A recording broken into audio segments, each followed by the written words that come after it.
Greetings, this is Alan G. Sermons.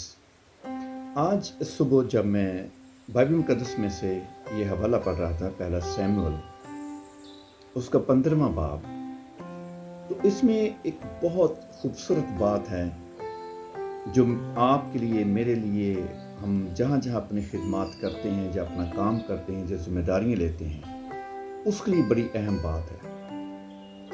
یہاں پر خدا Samuel کو یہ بتاتا ہے کہ وہ ساؤل کے پاس جائے اور خدا کی بات کو سنائیں، بتائے اس کو کہ اس نے کیا کرنا ہے۔ اور سیموئل نے ساؤل سے کہا کہ خداوند نے مجھے بھیجا ہے کہ میں تجھے مسا کروں تاکہ تو اس کی قوم اسرائیل کا بادشاہ ہو۔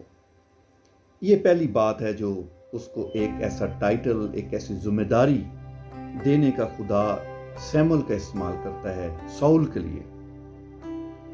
اور اس کو یہ کہا گیا کہ تم، رب الفاظ فرماتا ہے کہ مجھے اس کا خیال ہے کہ عمالیق نے اسرائیل سے کیا کیا کیا ہے، اور جب وہ مصر سے نکل آئے تو وہ راہ میں ان کے مخالف ہو کر آیا تھا۔ اب وہ کہتا ہے کہ ان کو مار اور ان کو ختم کر دے، اور ان کے بچوں تک، ان کے بچڑوں تک، جانوروں تک سب برباد کر دے، ختم کر دے۔ ساؤل نے اور ان لوگوں نے جاج کو اور اچھی اچھی بھیڑ بکریوں، گائے بیلوں اور موٹے موٹے بچوں اور بچڑوں کو اور جو کچھ اچھا تھا اسے جیتا رکھا اور ان کو نیست کرنا نہ چاہا، لیکن انہوں نے ہر ایک چیز کو جو ناقص اور نکمی تھی نیست کر دیا۔ تب خداوند کا کلام سیموئل کو پہنچا کہ مجھے افسوس ہے کہ میں نے ساؤل کو بادشاہ ہونے کے لیے مقرر کیا، کیونکہ وہ میری پیروی سے پھر گیا اور اس نے میرے حکم نہیں مانے۔ اور سیموئل کا غصہ بھڑکا اور وہ ساری رات خداوند سے فریاد کرتا رہا۔ بات یہاں پر یہ ہے کہ سیموئل کس طرح سے ساؤل سے کہتا ہے کہ ٹھہر جا اور جو کچھ خداوند نے آج رات مجھ سے کہا ہے میں تجھ سے بتا دوں۔ اس نے کہا ہے کہ جو کچھ میں نے کہا تھا اس بات کو کیوں نہیں مانا گیا۔ آگے سے ساؤل کہتا ہے کہ جب میں یہ سارا کچھ کر رہا تھا تو لوگ پلے پلے بچڑوں کو، بکروں کو، بھیڑوں کو لے کر آ گئے، اور وہ کہتے تھے کہ ہم خدا کے لیے سختنی قربانی چڑھائیں گے، لیکن یہ سب کچھ جو ساؤل نے کیا وہ خدا کو ناپسند آیا۔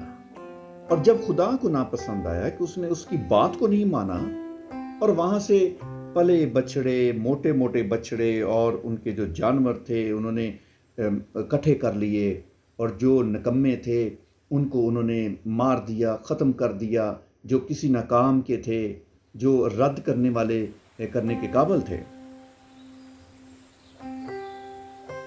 پھر خداوند کا حکم ماننا اتنا ضروری ہے جتنا کہ کسی اور چیز کا۔ تو یہاں پر سیموئل نے کہا، کیا خداوند سوختنی قربانیوں اور ذبیحوں سے اتنا ہی خوش ہوتا ہے جتنا اس بات سے کہ خداوند کا حکم مانا جائے؟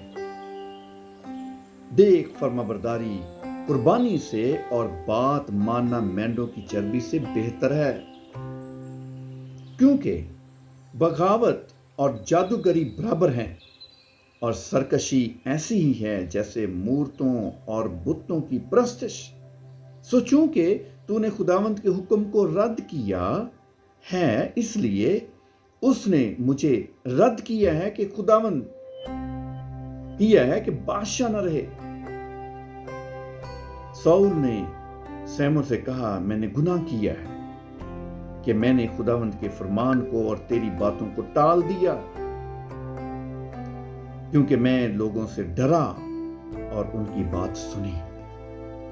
اب بات آتی ہے ہمارے اپنے لائف سٹائل پہ کہ ہم اس سوسائٹی میں، اس معاشرے کے اندر اپنی لیڈرشپ کو جو خدا نے ہمیں دی ہے، ہمیں خدا نے کلام دیا ہے، خدا نے ہمیں یہ ہمارے سپرد لگایا ہے تاکہ ہم اس کی سچائی کو بہتر طریقے سے لوگوں تک پہنچائیں۔